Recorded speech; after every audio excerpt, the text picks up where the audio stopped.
tous! Aujourd'hui on parle d'un collègue injustement méconnu de Salvador Dali, le discret mais talentueux Yves Tanguy.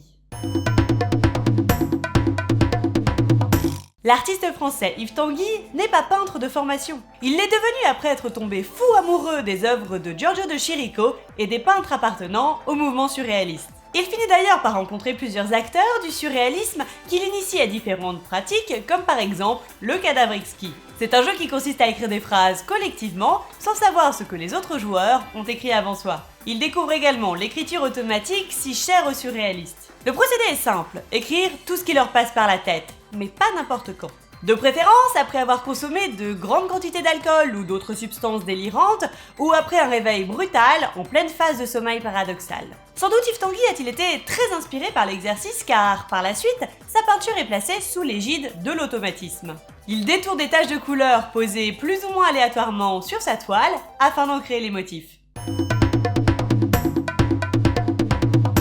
Yves Tanguy commencera sa carrière dans la marine. Il voyagera donc beaucoup, amoncelant dans son esprit d'artiste qui s'ignore un maximum d'images de paysages divers et variés. Ces paysages deviendront, plus tard, la matière première de ses tableaux. Bien sûr, il n'est pas question d'y représenter la réalité. La nature que nous montre Yves Tanguy est totalement inventée. On y retrouve presque toujours la même tonalité de base et une sensation de vide silencieux. Silence d'un monde qui semble infini, car sans horizon, et qui est même parfois un peu inquiétant. Pas de montagnes, pas de forêts verdoyantes ou de paysages bucoliques. Chez Tanguy, on est face à des plaines s'étendant sans fin, souvent sous un ciel nuageux, ou face à des immensités désertiques.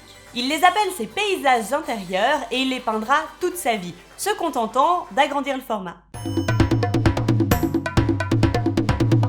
Dans les paysages que peint Tanguy se promènent de nombreuses créatures. Ces êtres informes peuvent rappeler les habitants des grandes profondeurs. Mais pour Tanguy, ces êtres surnaturels, il les imagine vivant sur d'autres planètes, dans des mondes imaginaires issus de son subconscient. On est donc face à une vision subjective du monde, un monde issu directement de l'imaginaire de l'artiste.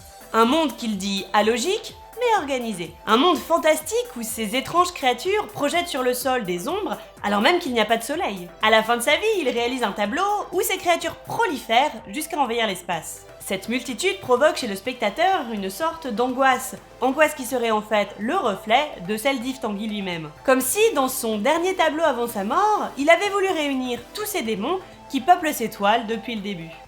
Et voilà qui devrait vous aider à plus facilement identifier le style d'Yves Tanguy. Si la vidéo vous a plu, n'hésitez pas à la liker, à la partager et à vous abonner. En attendant, voici les résultats du quiz de l'épisode précédent sur William Turner.